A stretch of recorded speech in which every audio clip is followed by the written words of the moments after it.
I love the power of collective shared wisdom, and today I am sharing with you all of the tips and tricks that my lovely viewers have shared with me since I started posting videos that honestly changed the game in my sewing journey. And welcome back to Dine in Creativity, or welcome if you're new. Either way, I'm so happy that you're here. I'm Rachel Ann, and I'm here to share my sewing journey, the highs, the lows, and everything in between.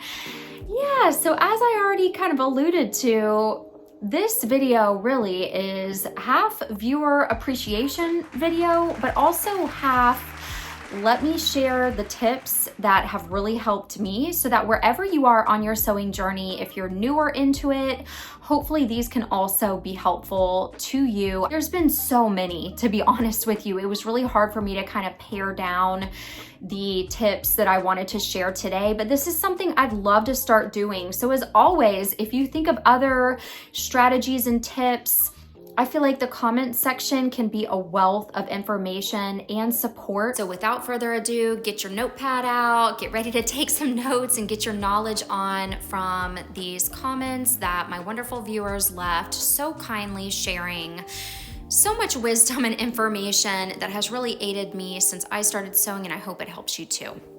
Okay, so 1 year ago, Upcycled Copycat shared with me with the big four patterns, you know, McCall's, Vogue, Simplicity, Berta, I think might be one. With the big four patterns, always follow the finished garment measurements instead of the size measurements. If they're not on the envelope at the bottom, they're usually on a pattern piece inside. Also, 5/8 seam allowance is very forgiving if you're sizing down. I always size down on the big four and always check the finished garment measurements on indie patterns online for the free ones.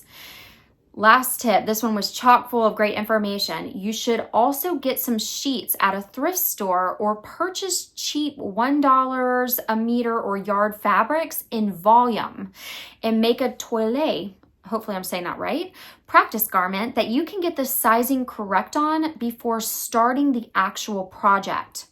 Then try the practice garment, one size down in your case, on inside out to check the fit. You don't usually have to do this too often. Once you figure out the usual ease on the drafting for the particular pattern brand you're using, you're good to go for other projects from this pattern design in the future. And just remember, 5/8 seam allowance gives you room for extra ease when sizing down because the standard on indie patterns is usually 1/4 of an inch to 3/8 of an inch. So 5/8 of an inch standard for the big four gives you about an inch plus of ease in many cases. This particular comment significantly impacted my relationship with sizing. I didn't realize that the finished garment measurements are the measurements to be paying attention to. So if you're kind of like me back when I really first started and you notice that the sizing is off, it's funky, make sure, like Upcycle Copycat mentioned, refer to those finished garment measurements. Remember also that the 5/8 seam allowance does give quite a bit of ease for fitting your garments. Once I started doing these things, I'll tell you what, it's usual that I know the exact size of a big four pattern that I'm going to use, and the fit turns out pretty good because I've determined how much I want to take from the 5/8 seam allowance on the edge. And a lot of times, you know, I do French seams, so then I factor that in as well. Let me know what you think. I love this comment. I was so grateful for it. But let's get into the next one. This one makes me laugh because I'm gonna just call myself out here. This one sentence basically completely changed also how garments started fitting. And when I read it, it was a duh, why didn't I consider that moment? But you don't know what you don't know when you first start sewing. So Jennifer shares, measure the pattern pieces before cutting, and then you will be confident of the size you are cutting. This was great. When I read it, I have never strayed away from it since. Anytime I personally cut a new pattern, I don't even cut the pattern until I measured the specific size. It makes a world of difference, yet despite it being so glaringly obvious, once in retrospect, going back and looking at it, I had no idea. I mean, of course, that makes perfect sense. So definitely measure the pattern piece before you've even cut it out on your tissue paper to make sure it's gonna fit your bust, your waist, all that good stuff, and then adjust accordingly. It can just take out so many fitting issues that can arise when you have sewn up your garment.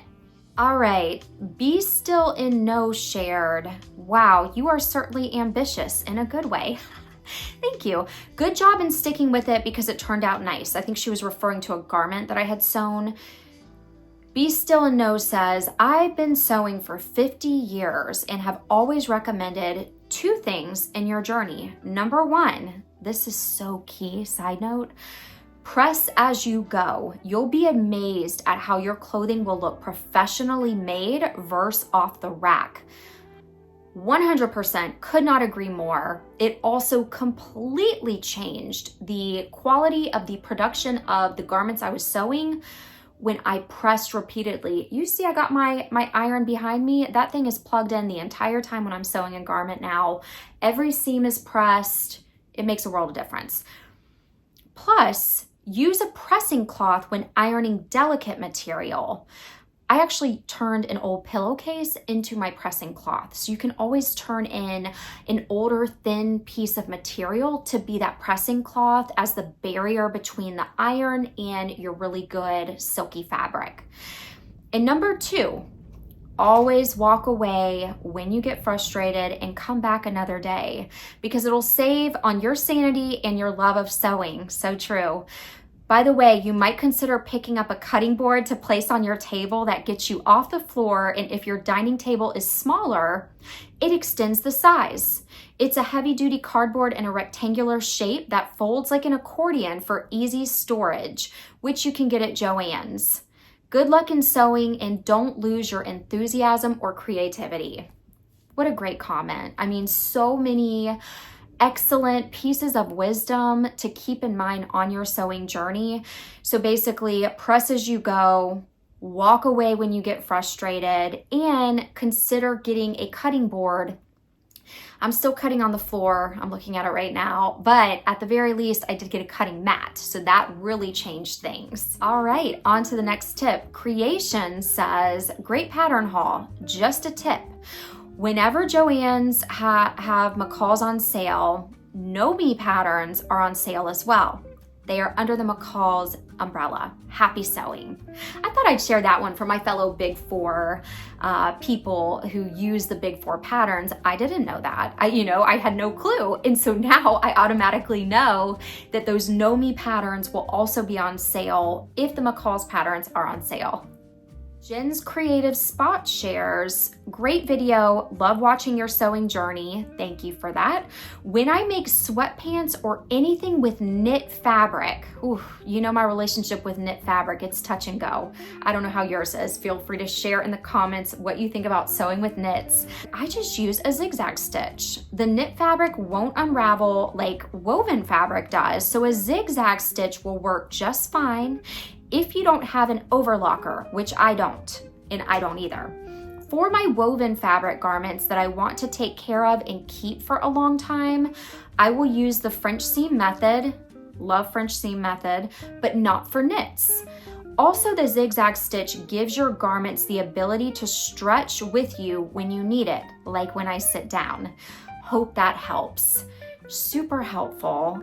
Again, you don't know what you don't know. And for me, learning to do the French seam method, which if you're interested, there are so many great tutorials out there. I also included a tutorial within a Sew With Me video. I'll link that in the description below, and you can just skip to the chapter on sewing a French seam. I went detail by detail to show you. It has been really a wonderful way to finish the inside of garments. But you know, like even with this knit garment that I sewed up, it does not unravel. And so I went ahead and zigzagged the edges of it just for an added little safekeeping, but I didn't do the French seam method with this turtleneck because it would have made it so bunchy in a large, thick piece of knit together.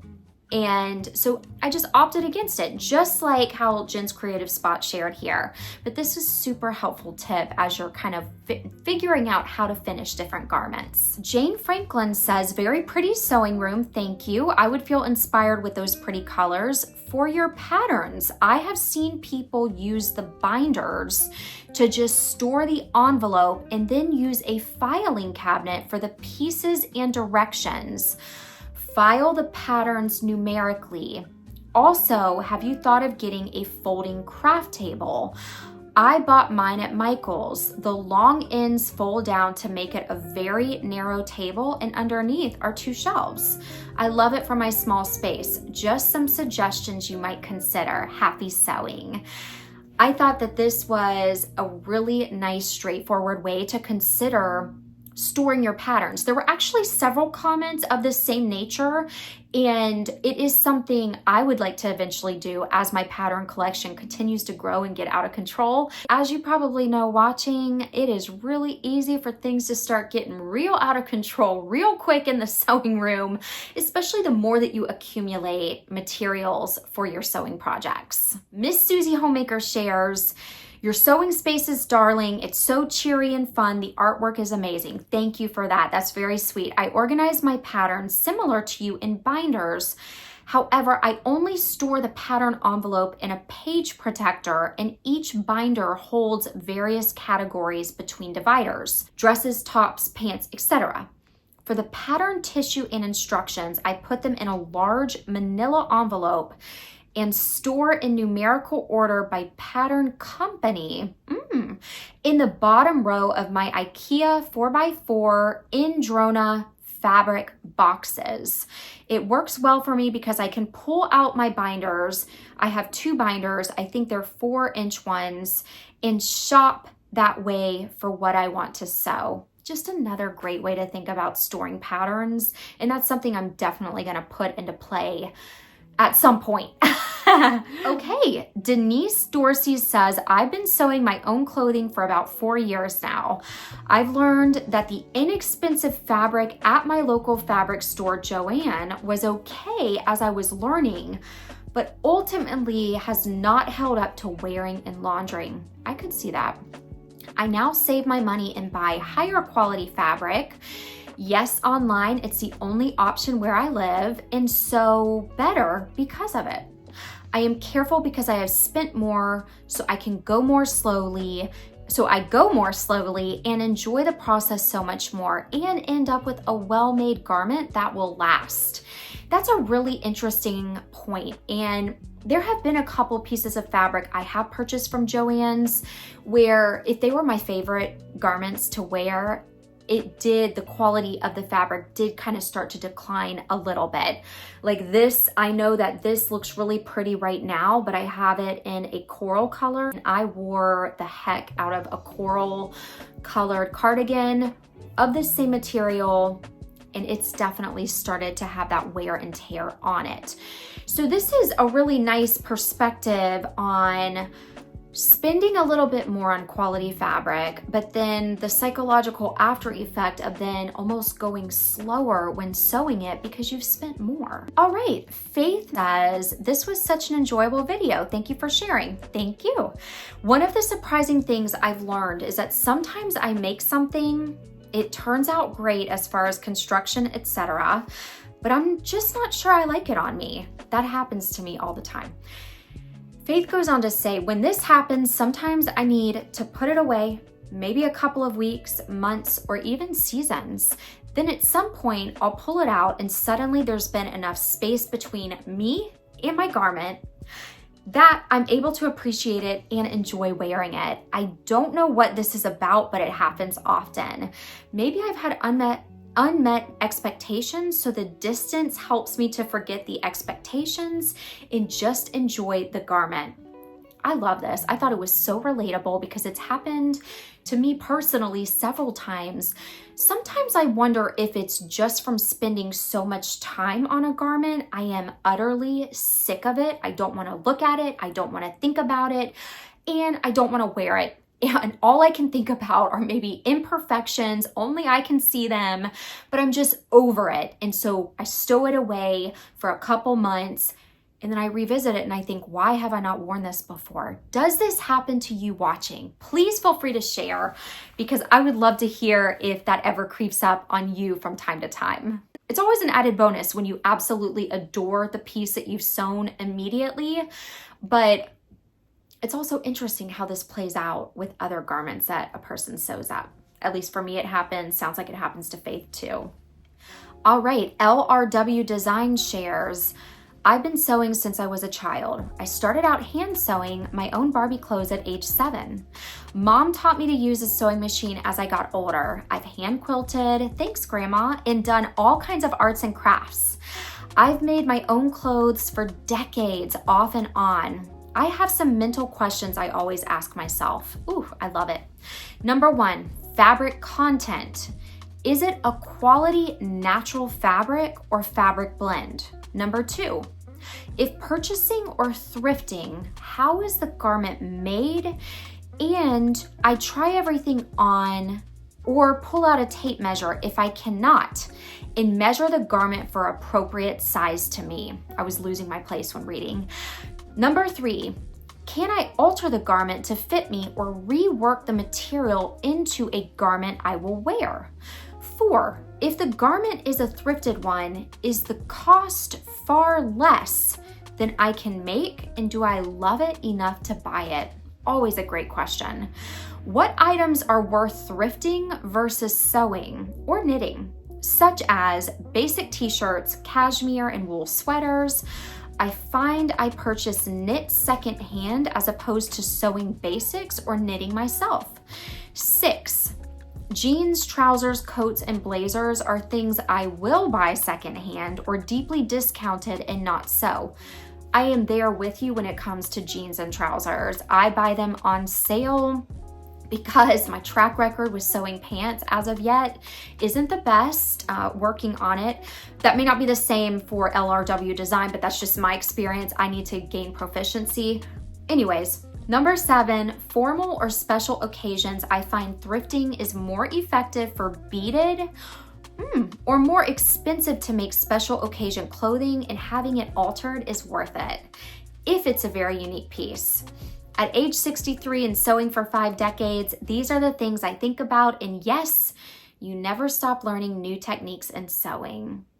What a comprehensive, just amazing bit of wisdom shared there, really kind of taking you through different questions to ask yourself, considerations when thrifting, upcycling, sewing. So helpful. And I just appreciate everyone who continues to comment these excellent comments and hope that others, not just me, have seen and found the value in them, because I love it. Collective wisdom, in my opinion, is the best wisdom. Nobody knows it all. And so just to have all of these different bits of information is immensely helpful for me and just an amazing resource for anyone. All right, let's keep it going. Janice says, never try to be a perfectionist.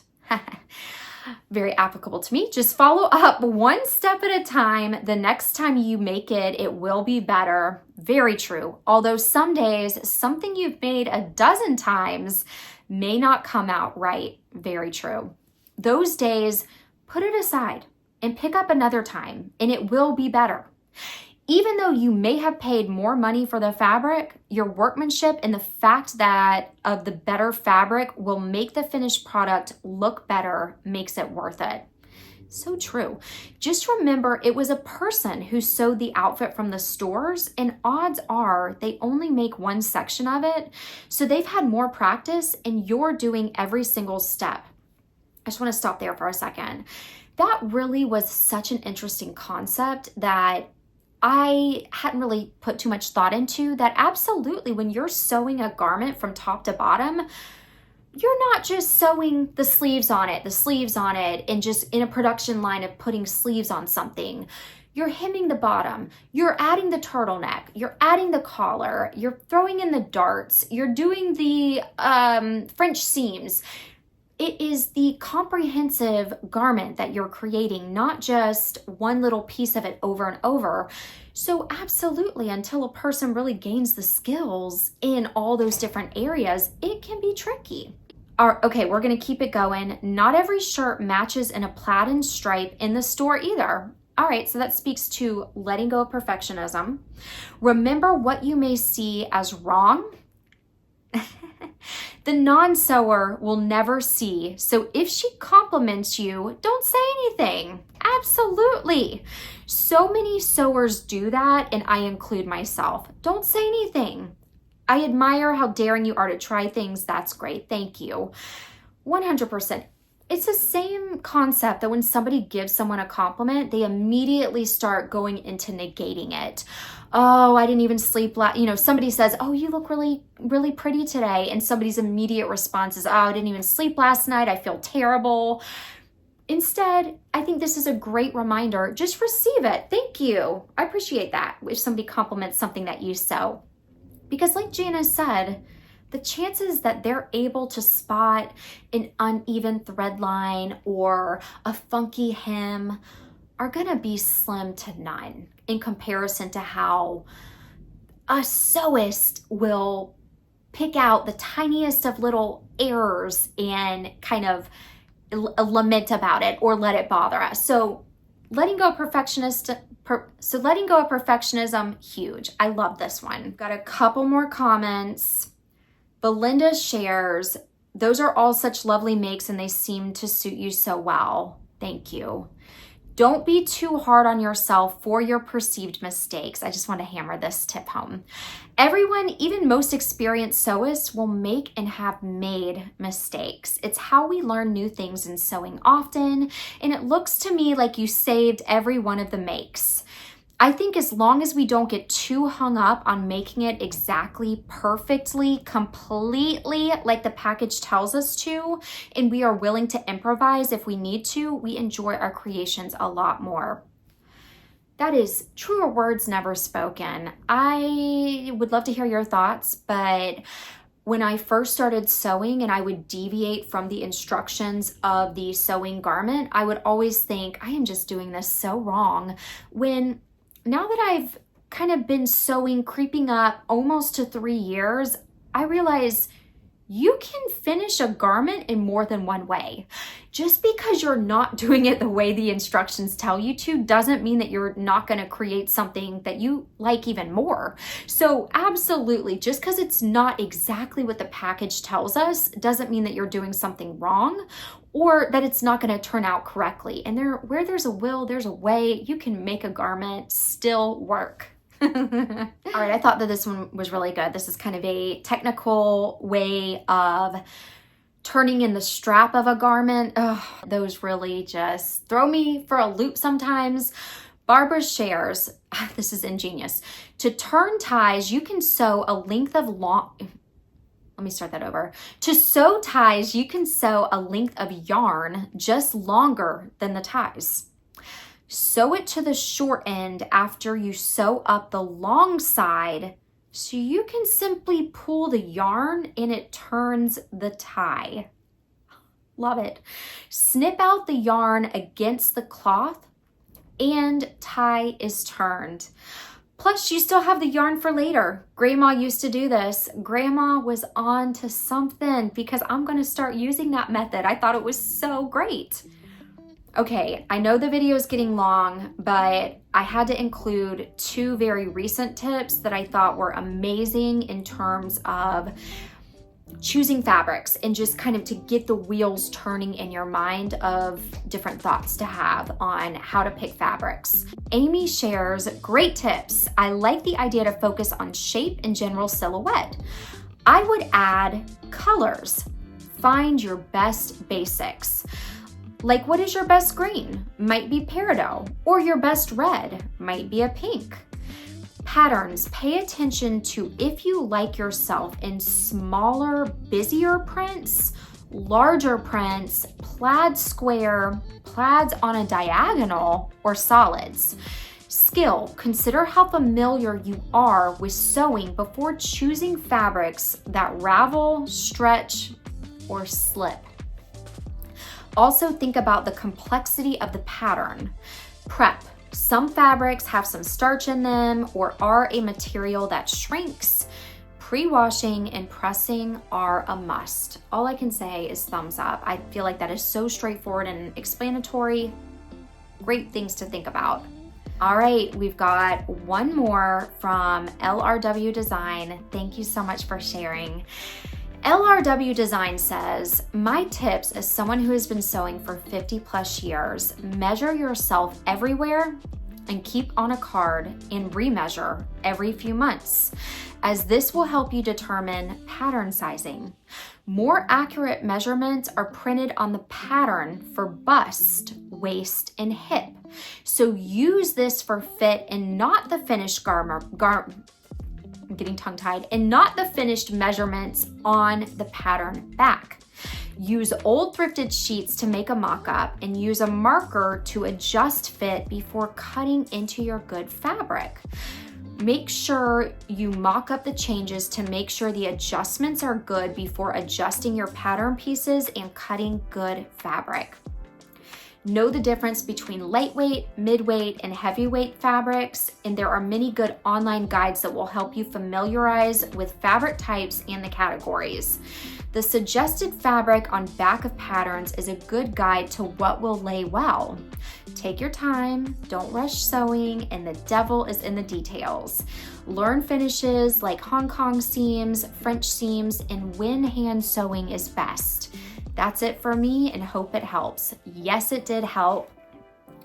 And I like that there was an even added distinction on moving past the finished garment measurements on the back and looking on the pattern itself. It's just interesting how this isn't included on the back of a sewing pattern packet. You know, I'm surprised sometimes that they don't say for the most accurate measurements, refer to the tissue paper or refer to the finished garment measurements, but they don't. And so there's a lot to learn in this sewing process, in the sewing journey. And for all of my viewers who commented at any point, not even just with these tips I shared today, but at any point, you always show up. And like I said, I love the collective wisdom. I love that there are so many great resources in the comments. I welcome always suggestions and comments and thoughts on how to become a better sewist. Not even, again, I'm redundant here, but not even just for me, but just for anybody who happens to land on my channel and needs some direction or just some wisdom from anyone, whether you've been sewing for 4 years or 50 years, we can all learn from each other. I have a huge stack of pieces I have sewn up. I think it's like 9 at this point. This turtleneck is one of them that I just need to record it and get it done. So I was going to try to do that today, but instead it's just easier for me to get this particular video recorded. But that one will be coming out. It is all a full collection inspired by Ojai here in Southern California. I'll share more with you about it, but just the color scheme and how it all came to be was absolutely inspired by the beauty of taking a day trip to Ojai, falling in love, and really finding some great transitional pieces, either from fall to winter pieces, and then I'll be wearing these too from winter into the warmer months. So this is what I have for today. Thank you so much for being here. I cannot wait to make another video like this in the future. And as always, if you have anything to share, any additional pieces, throw it in the comment down below and we'll just keep this resource vibe mentality going on. As always, happy sewing, happy creating, and be well.